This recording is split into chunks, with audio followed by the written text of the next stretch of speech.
Hi, everybody. I don't have cats in my arms because we did a while ago. Brad and I were playing with Fluffy and with Chocolate. And we put them down and they were right here and wanting food. And as soon as we start that, where they seem to know telepathically, aha, this is the beginning, then they run away. And now we are on the air live without them in my arms, but they are now walking around. So it's a game, and sometimes I have them, and sometimes just know they're here, but they're walking around being their catness. I read something in the New York Times this week that made me feel sad. They now know that cats, the cat family, cat world, definitely can get COVID-19. They haven't seen much infection or transmission in dogs, but it has been easier for cats than one would suspect. Another strange facet of the coronavirus. Well, last week, on September 30th, I shared with you my Earthfiles.com news report about the Kenya, Africa pregnant cow that was found dead and bloodlessly mutilated on September 24th, a week before she was expected to give birth. Her unborn calf had been removed from the cow during the mutilation, leaving no blood fluids on the cow or on the ground. And then I read to you an excerpt from my book, Glimpses of Other Realities, Volume 2, High Strangeness. Those beams either raise up or lower down an animal, and that people who have seen the beams emitted over pastures have gone back after the sun was up if they saw it at night. And that's where they saw something going up in a beam and coming down in a beam, and then they find the mutilated body of a cow where they had seen the beam without blood or tracks around their bodies. After my Earthfiles YouTube broadcast, Earthfiles researcher Ian Holling forwarded to me this comment from a viewer, quote, "Linda, these beams of light lifting up animals happened all over the world. My uncle, who lives in Burma, now Myanmar, told me about his encounter with a cow like you have described. He lives in a village in Mabi Township, and he was taking night guard duty that night, which every household had to take part during a military regime. He saw a cow beamed up to an aircraft, which he never had seen before. He told the villagers in the morning, but no one believed him and said he was crazy. This happened in the year 1990. He could not give me the exact date or time," close quote.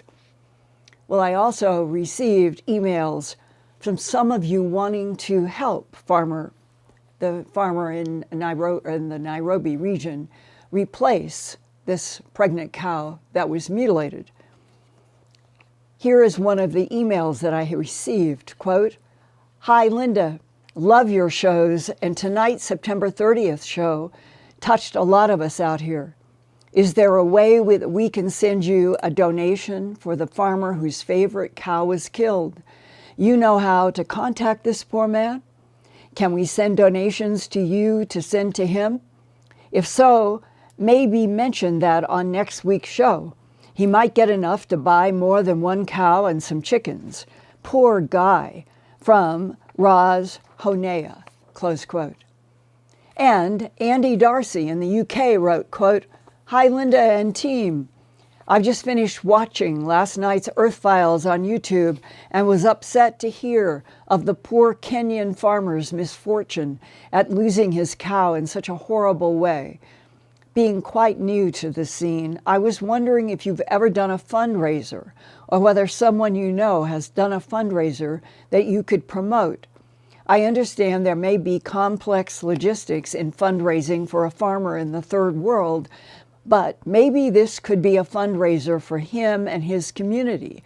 Just an idea which may or may not have traction. Keep up the great work, Linda. I love watching your YouTube video on Thursday morning here in the UK. Truly fascinating stuff. Love, Andy Darcy, close quote. Well, I thought a GoFundMe project for Earthfiles to raise enough money to buy Kenyan farmer Paul Keegan another cow was a wonderful idea. So, at 7 a.m. on Monday morning here in Albuquerque of October 5th this week, I Googled contact information for the Kenya News Agency in Nairobi, Kenya. And KNA first reported this bloodless mutilation of the pregnant cow on September 25th, and I dialed the 15-digit number that came up in the Google search from the United States to Kenya.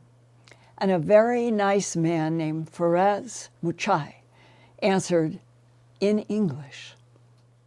I'm a science reporter in the United States trying to follow up on the Kenyan News Agency article published Friday, September 25th, 2020, about farmer MZ Paul Keegan. Can we help Mr. Keegan get a new cow? Okay. Leave me your number, and then when the people come who are conversant with the story, we'll get back for you. I was so happy that I was so unexpected and quickly making this phone connection in Kenya and with an English-speaking voice. And about a half hour later, Perez called me with the number for the Kenya News Agency reporter who did that story. Her name is Sarah Jeji, and I dialed her from my landline, but this short clip says it all.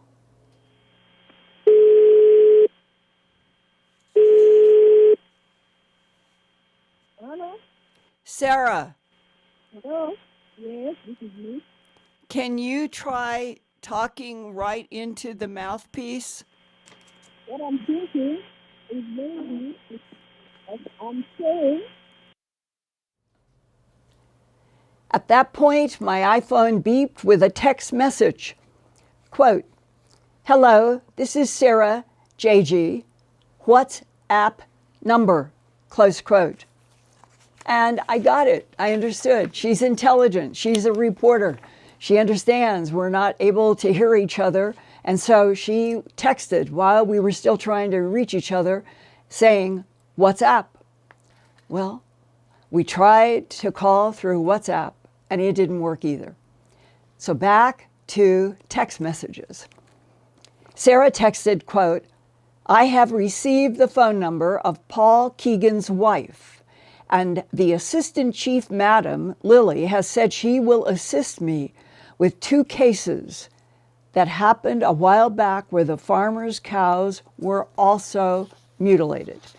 I think the best way to go about this is that I first gather all the information and then we chat on how the affected farmers can be assisted," close quote.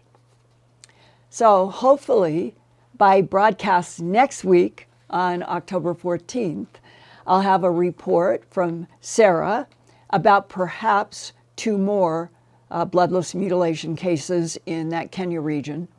And maybe we'll have information about how I could work with Sarah and Mrs. Keegan, apparently the farmer's wife, to help the family buy a new cow with money that we at Earthfiles could raise for them. And I am told that a milk cow in Nairobi costs about $750 to $1,000. Meanwhile, in the Southern Hemisphere, other mysteries persist in that huge icy continent of Antarctica.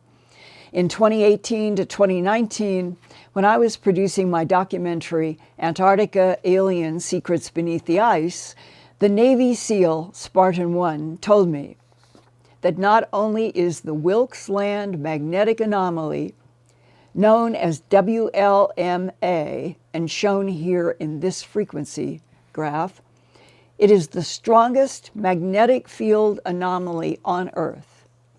And Spartan 1 told me that he had had some kind of a conversation with somebody who told him that our government really knew that what produces this intense magnetic anomaly is extraterrestrial technology deep under the Wilkes Land ice.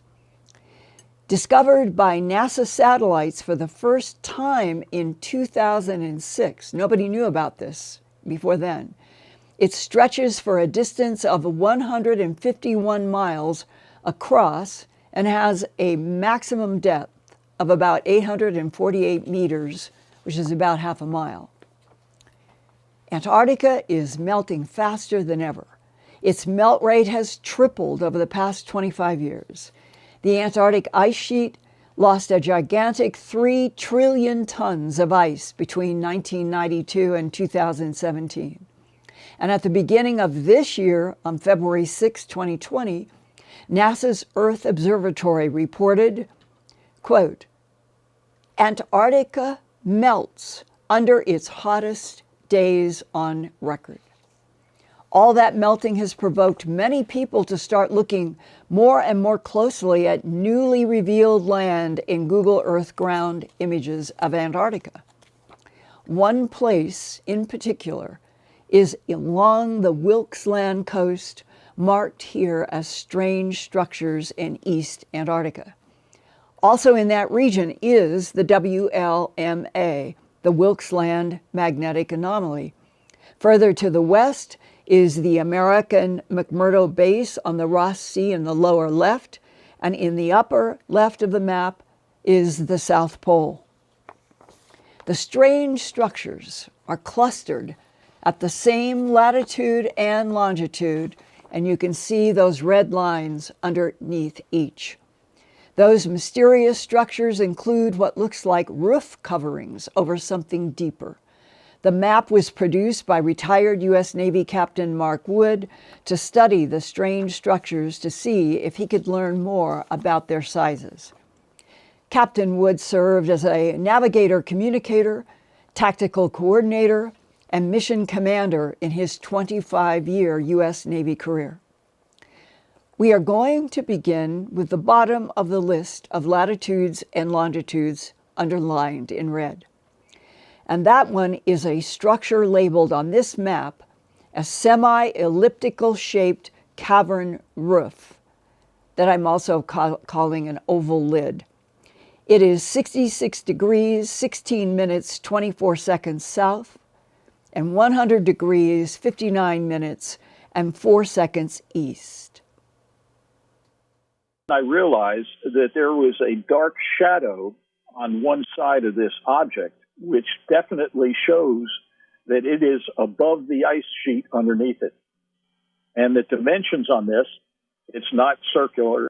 This thing looks like half an ellipse and sort of flat.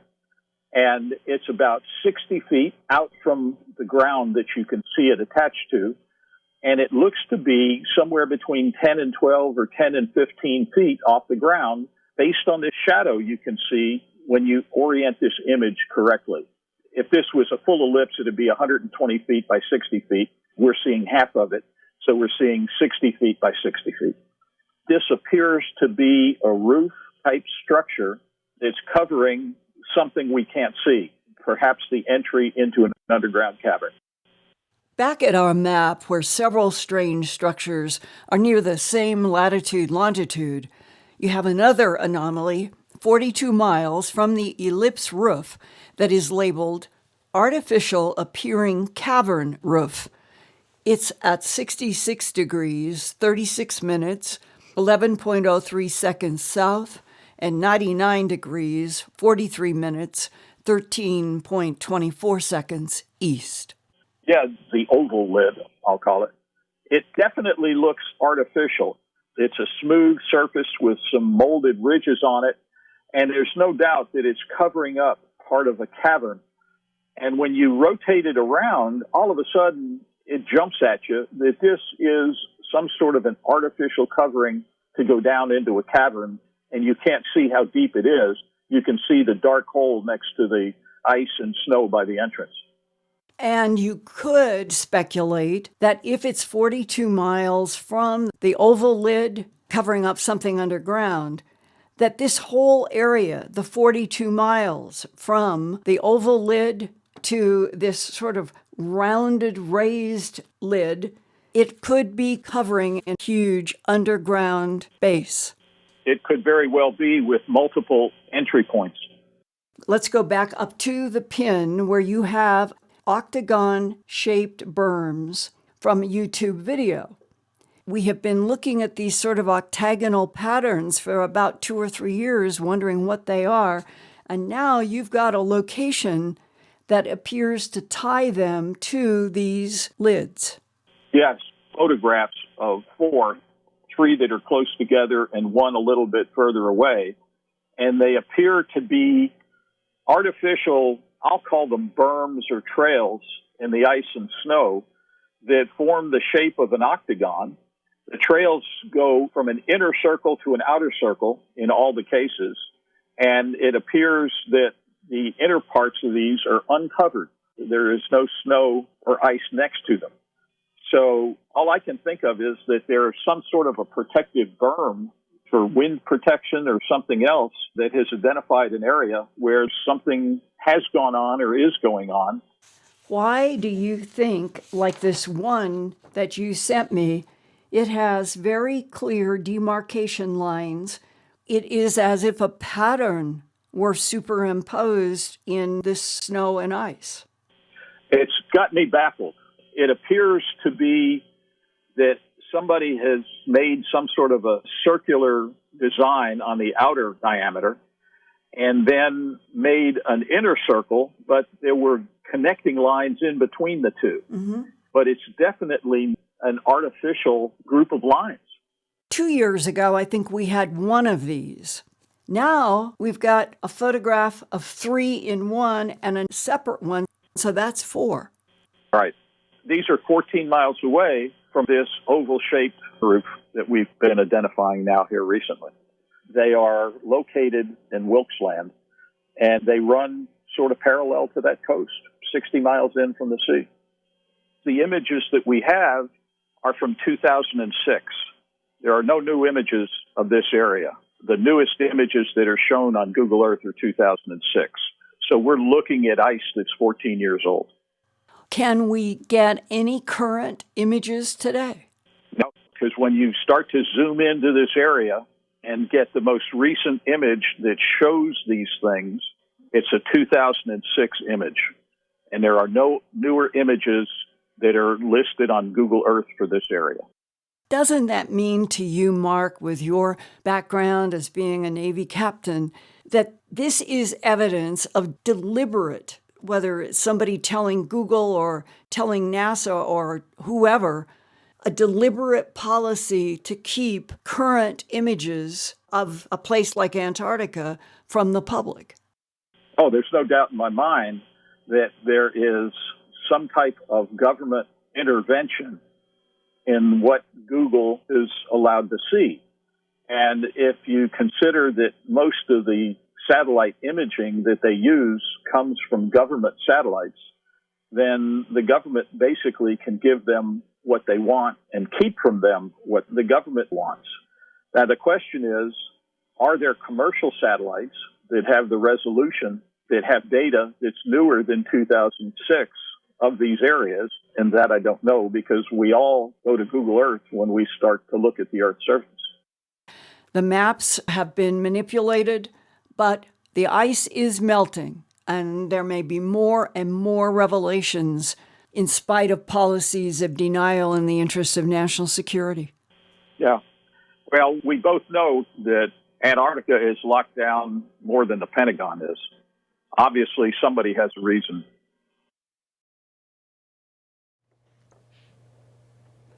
Look who showed up.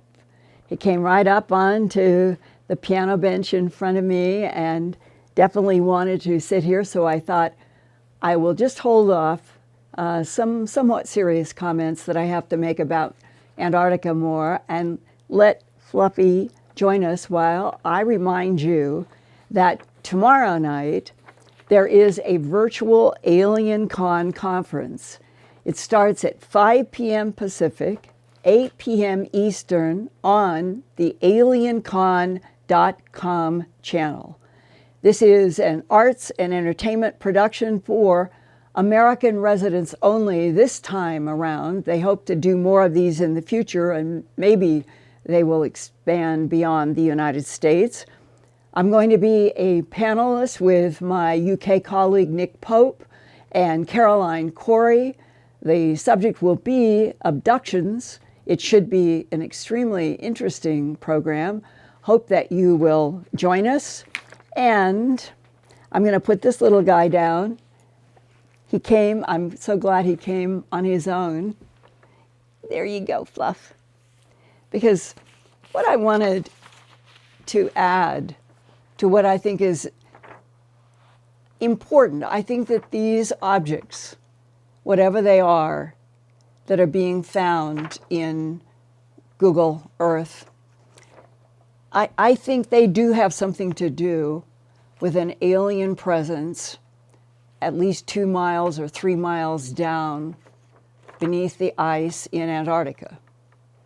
And the melting, the rapid melting of Antarctica itself may have some effect on that presence or not.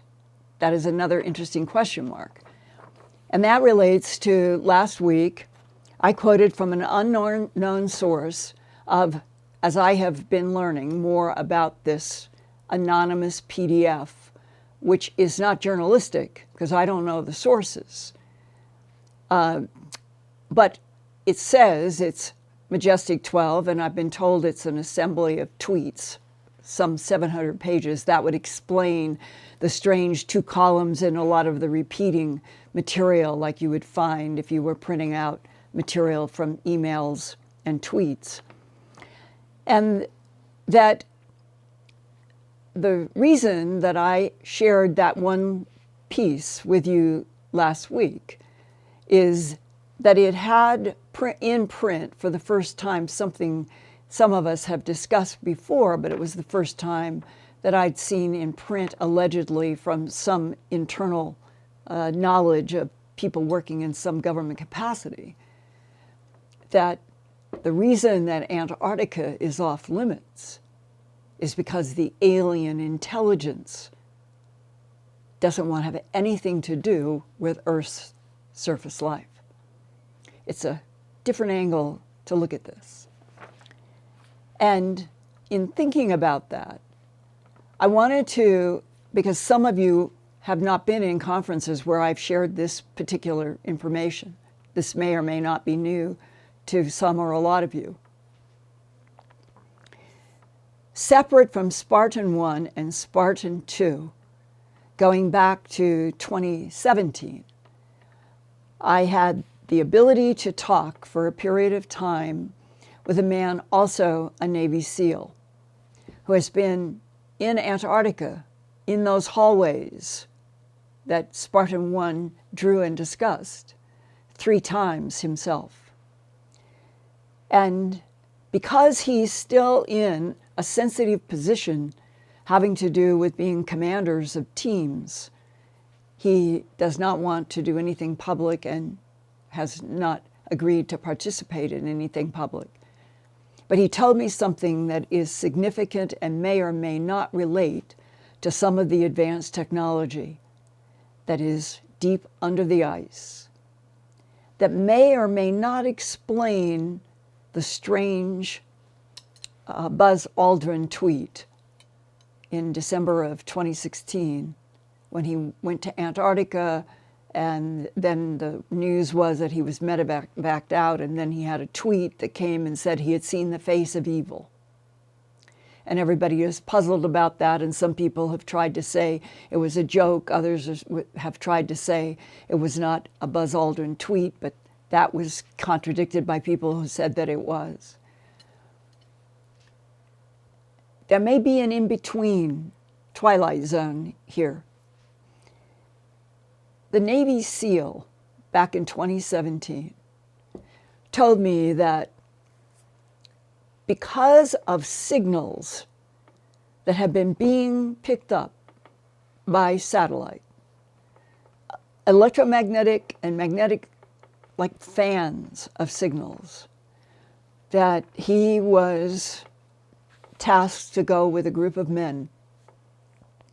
And in his case, unlike Spartan 1, where they came in on a carrier to the surface to where there was a port, and then they transferred into helicopter, and then they went on half tracks. That was Spartan 1's experience getting to the site of the black basalt octagon. In this Navy SEALs case, they went in submarine. And he said, the first time, because he's been there 3 times, he said, it was so astounding to go down deep. And he said, people who argue and say you can't go down 2 miles in a submarine, he says they don't know what they're talking about. And that there was a built-in, already prepared temperature, light, everything in place, in which they got out of the submarine through some sort of a submarine airlock, and then they're in these structures. And he said they had communication with a satellite, or maybe with Washington in some way through the satellite. Nevertheless, they are both sending signals, receiving signals, or that was the plan. And he said they got at least 1 mile in to a tunnel, very much like Spartan 1 had just said, everything was immaculate, smooth, but with the glowing lights on the walls. And they got a mile in, and he said, I can't explain it, Linda, beyond this. We were at something like an intersection in the floor, a pattern. I don't know, did that set it off? We were in a place that was sensitive? What was it? We don't know. But he said, simultaneously coming through these technologically made, perfect walls, he said, it all happened at once. I can see, and my men can see, things are coming through the walls, and they look sort of translucent, but they also look like they were becoming material. Simultaneously, he said, if you could imagine going into a fight for your mind, that you know that what is going to happen to you is now dependent upon whether you can keep yourself from fainting, collapsing, going into tremors because something is trying to take over your mind and you can feel it. And he said, I fought as hard as I could with every bit of my training. Men were falling on the ground around me. And he said, what I was getting in this strange things coming in, fighting for my mind, Linda, these were holograms. There was nothing about them that was organic. These were holograms. I swear on this. And he said, wouldn't that be something if we are dealing with intelligences that can even have waiting in wings and sensitive places, something that would never tire, doesn't need any energy, nothing. All that needs to happen is passing a very specific part of whatever the structure was. And then it provokes a technology that starts coming out into the world that for most people, they probably would fall on the ground in faint. But that this was a team of SEALs who had enough training and that he could hang on to his mind as commander. And what they thought was coming at them, and they were trying to, that was the other thing. He said, I'm trying to get to my weapons, more than one. I can't move my arms, paralysis. And then it all disappeared.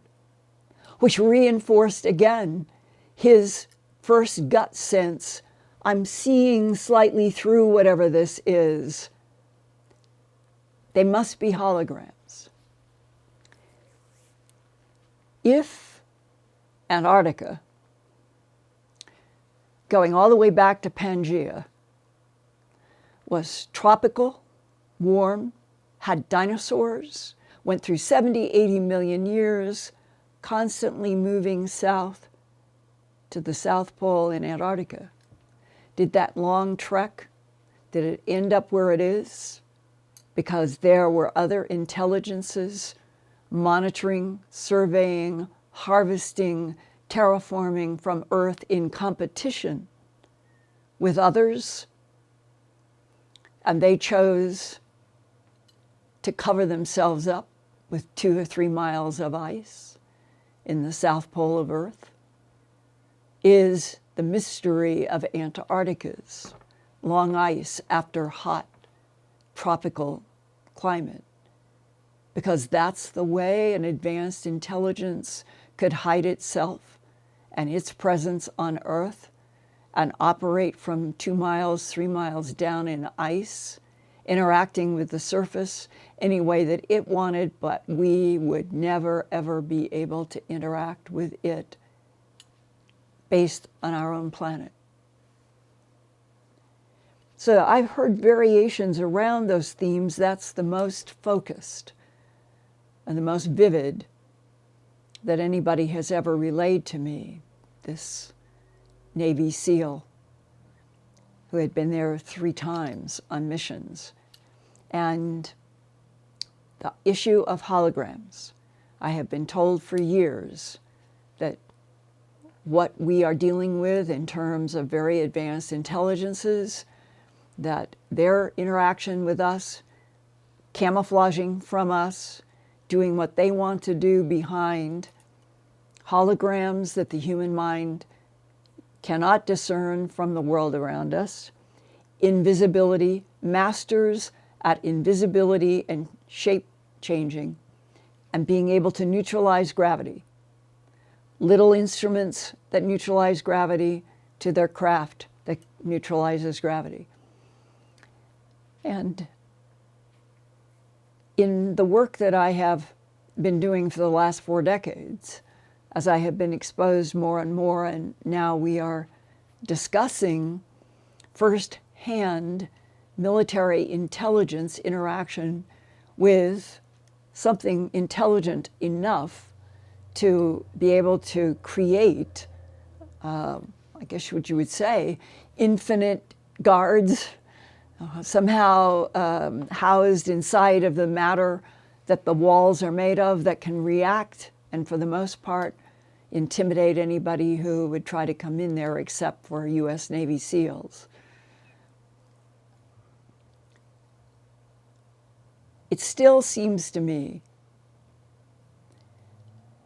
that you and I and the 21st century Homo sapiens sapien, now more than ever, as we're headed out to Mars, a base that's going to be, I think, built inside the moon because of radiation.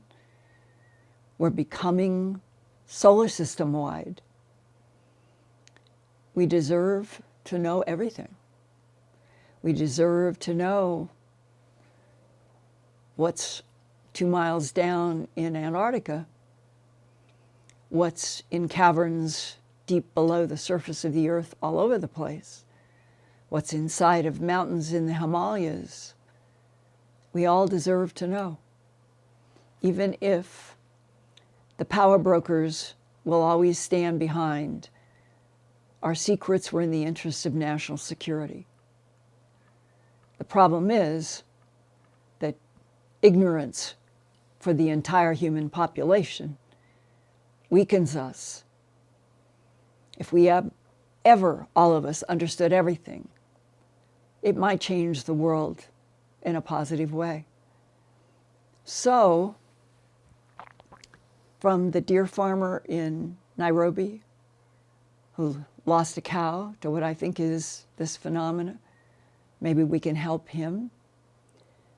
to the whistleblowers out there who might have more information about what is underneath the ice in Antarctica.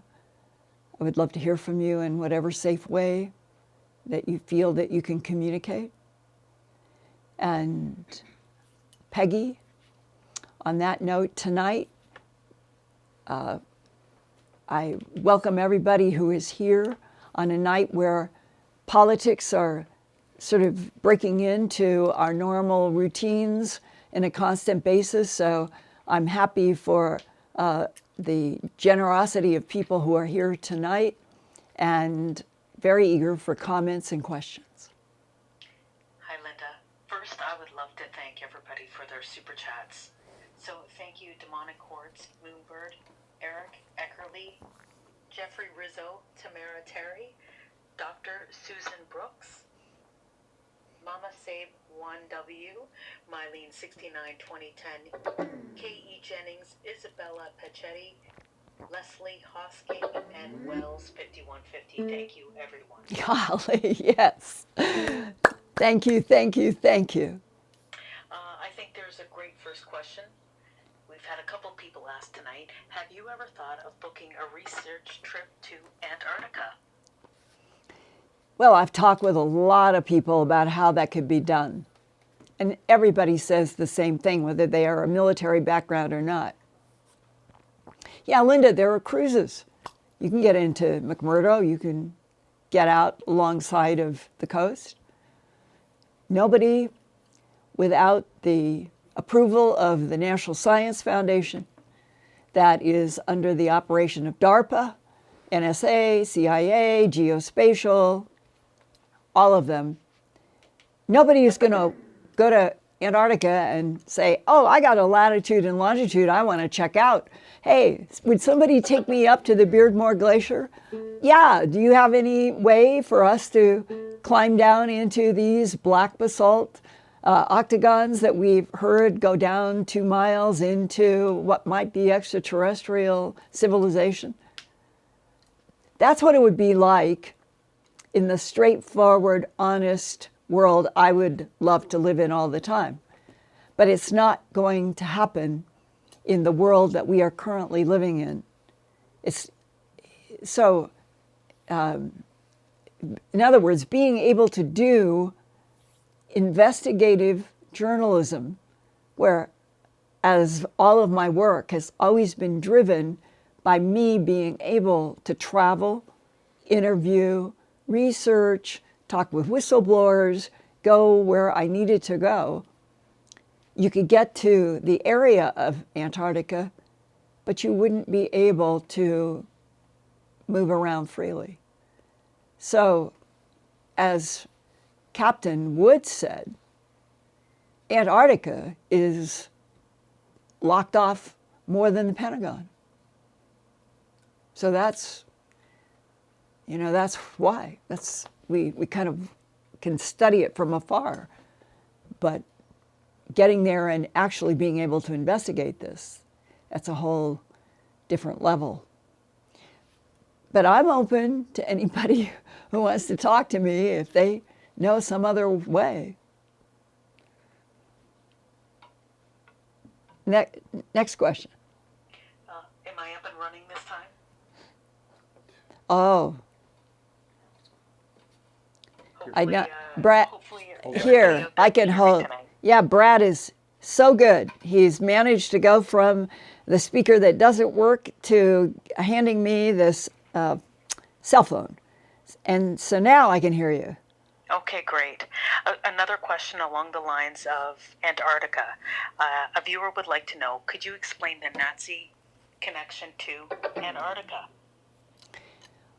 Well, there's so many different versions about what happened between Hitler, the alleged extraterrestrials from Aldebaran, the blonde, blue-eyed females that were supposed to be ETs, that were in collaboration with Hitler and with others who had this grand vision that the world was to be populated by just all white, blonde-haired, blue-eyed mixture of humans and ETs, and that in the process they would eliminate other species of humans on Earth.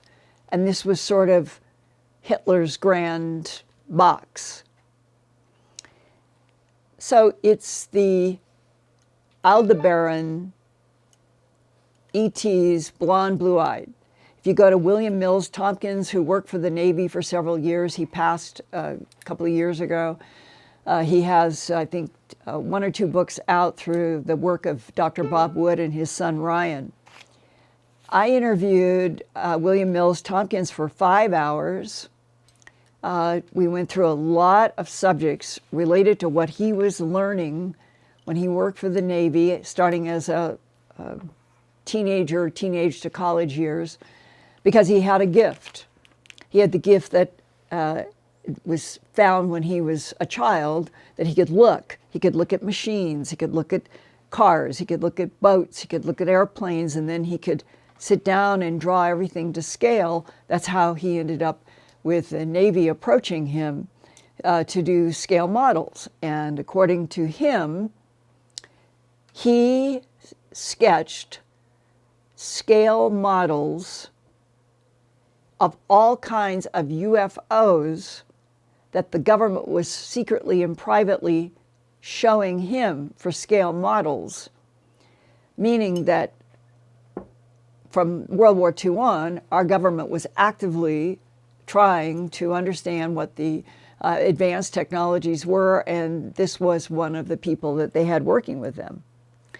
And William Mills Tompkins talked in his published books, quite frankly, as working around, he said, extraterrestrials that were blonde, blue-eyed, white-skinned, that we had investigations of places where we knew or learned somehow or were taken that there was a base inside of our moon, that there were bases all over in our Earth. And when I asked him if Hitler was working with blonde, blue-eyed, white-skinned extraterrestrials from Aldebaran, why did he lose? The United States and the Allies, they're the ones who prevailed. And the so-called technical answer through history is that Hitler ran out of ball bearings for his tanks and his machines at just this critical hour, and he failed because they didn't have a supply chain to keep going. Others say that it had to do with the fact that Pienemunde really was an underground facility operated by ETs that were helping teach the Hitler Germans how to build the Vril craft that could neutralize gravity and go out into space. And the problem with all of this is that there are people who have spoken, like William Mills Tompkins, allegedly from firsthand knowledge, firsthand experience, firsthand photos, firsthand discussions about the extraterrestrial presence on our planet, on the moon, in the solar system, and out beyond in the Milky Way galaxy. And they talk about it matter-of-factly, as if, why should there be any question? Well, the vast majority of the rest of us have not had the privilege of being able to sit down at meetings, whether like an aerospace company or the Pentagon or someplace, and have photos and films and documents and blonde, blue-eyed ETs to talk about how it works with ETs interacting with this planet and the solar system and the Milky Way galaxy and beyond, because our government and the world governments have not done the very needed work of confirmation. Disclosure was July 8, 1947, Roswell record. Flying saucer crashes on ranch in New Mexico. That was disclosure. We've gone 70 years without confirmation, official confirmation. That's what we need. So, in a way, everything that you hear bits and pieces about having to do with World War II, and the most important sentence I think ever said to me was by the DIA analyst in the December 1999 meeting I've talked to you about, when he said, World War II was an extraterrestrial war fought through human bodies. I think there's probably some truth in that. But we don't know where the Homo sapiens sapien genetic line stops and starts, and something else from somewhere else, either based in this planet, deep under the ice in Antarctica, or in the mountains, or under the basins of the oceans and the seas.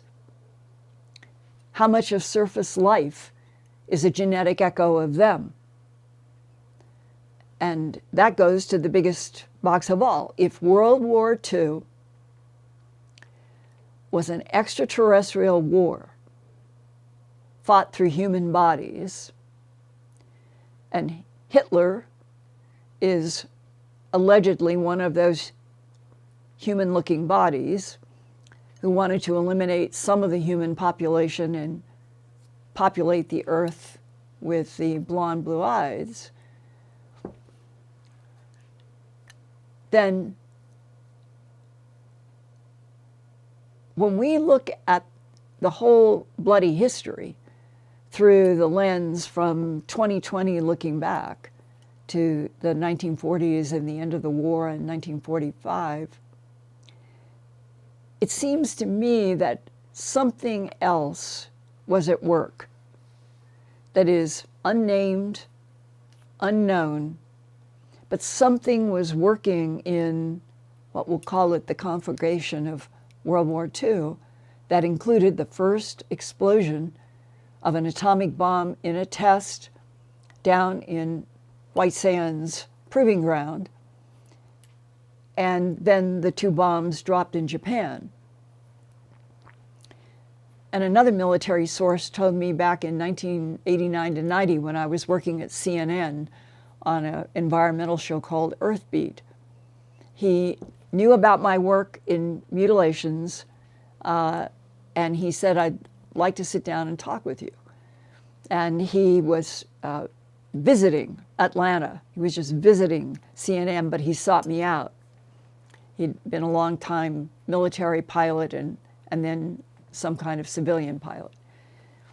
But in that meeting in Atlanta, he said, one of the things, Linda, that I've come to understand is when you see a light in the sky and it's moving, it may not be from this matter universe.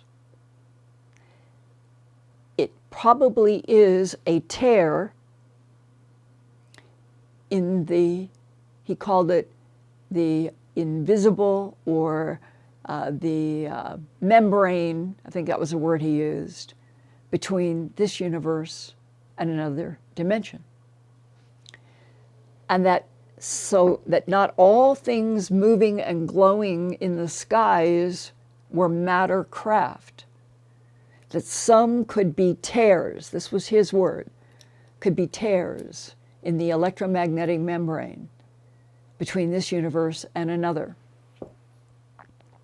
So I get the impression, I really have it very much now, after 4 decades of trying to understand all of this, that the universe that we grew up being told this is the universe, it's 13.8 billion light years, it came from a singularity, it will eventually either evaporate away or something else, and that is an old lens, and that what we would be evolving toward if we can just get a confirmation that we're not alone and that there are technologies that move point to point, portal to portal, that the speed of light is something that is being used, is not unobtainable, and that there are so many exciting facets of learning about this more complex universe that may have infinite number of universes and dimensions and timelines, and that the last 70 years going back to World War II, that the military people and Dwight D. Eisenhower, Prime Minister Churchill, George Marshall, who was our Secretary of War, the transition from FDR to Truman, all of it, they wouldn't have even had a language for talking about multiple dimensions, multiple timelines, multiple universes, and that the biggest question is, why are we in this particular universe at this particular moment in a timeline that seems to be headed in a very revolutionary way, one way or the other, to making Earth jerk awake. That what we have been stumbling through as this is how this universe works has a lot of changes coming to it, and that finally in this revolutionary time we come out the other side hopefully in one piece. A lot of humans will get closer to understanding what the life animus of their consciousness is. And it's more than the body. And then we're at the soul. So in a strange way, that's what World War II leaves me thinking about. What about another question? And for a short question here. I don't think there's ever been a short question asked. This viewer would like to know regarding aliens and terraforming. Could you explain how and why they are doing it? This viewer says they've heard of you speak of it before, but they don't really understand its meaning really. Thank you. And the word terraforming, humans have been terraforming the surface of this earth consciously for at least 40,000 years, if you go back to the crossfade to Neanderthal and Homo sapiens sapien Cro-Magnon. And then there were other species before then, and you go back 2.4 million years and you're at Homo erectus, but each one of these standing up primates in different evolutions are getting food from the earth, breaking branches to build houses. Eventually, in the 21st century, we have dams, we have tunnels, we have huge, huge cities we know under the land of the United States for military and advanced science. That if you build a tunnel through a mountain, this is all terraforming of a planet to accommodate whatever is the dominant intelligence that is using that planet or that moon. Terraforming, terra, earth, forming earth. Farms, highways, buildings, tunnels, bridges, that's all terraforming. So if you have 3 competing extraterrestrial civilizations that go back at least 270 million years, 268 million years before Homo erectus stood up. The standing up primates are one of the later kids on the block on this planet. So if there have been competing extraterrestrial civilizations on Earth for 268 million years before Homo erectus first stood up in Africa, they want gold, they want namibium, they want, who knows, they want genes, they're mixing and matching, that create and make this planet a laboratory, but you've got 3 all doing their own terraforming. They're terraforming. And that's the implication of that tweet in that unsourced book or booklet or PDF, that Antarctica, the terraforming of Antarctica might be the entire 34 million years of 2 to 3 miles of ice to create a boundary condition, an insulation condition, that they know how to keep the temperature, everything they need 2 to 3 miles under ice. It doesn't matter to them. They can neutralize gravity. The weight of the ice isn't going to mean anything to them if they are actively neutralizing gravity in some kind of space to the matter of the ice. And they would know how to sustain temperatures, whatever they would want, and they wouldn't have to interact with us at all. And then that means, as many people have often said, J. Allen Hynek was one of those, the astronomer who founded CUFOS. He said to me, when Jacques Vallée said in a conference, there may be 2,000 sightings of UFOs every year or every 6 months, automatically that takes it out of the context of something that is having to travel light years to get here. That used to be one of the discussions a few decades ago. Well, I think that that probably is a correct conclusion, that all of the UFO activity that has been reported going back 2,000 years, 5,000 years, Sumeria, Anunnaki, back and back, that they aren't coming from 5 billion light years. They're based here. They're based throughout the solar system.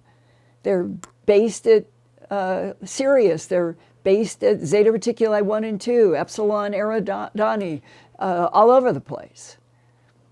And then if they know how to move by portals, which is also alleged, they can pop in and out and around in a local neighborhood of planets and solar systems and terraform those moons, those planets, those solar systems to meet their needs. Terraforming is meeting their needs. And then on the other side of the ledger, humans who aren't allowed in on these big secrets. What is it that Earth provides? What is it that humans provide that we are so strictly kept behind a wall of secrecy?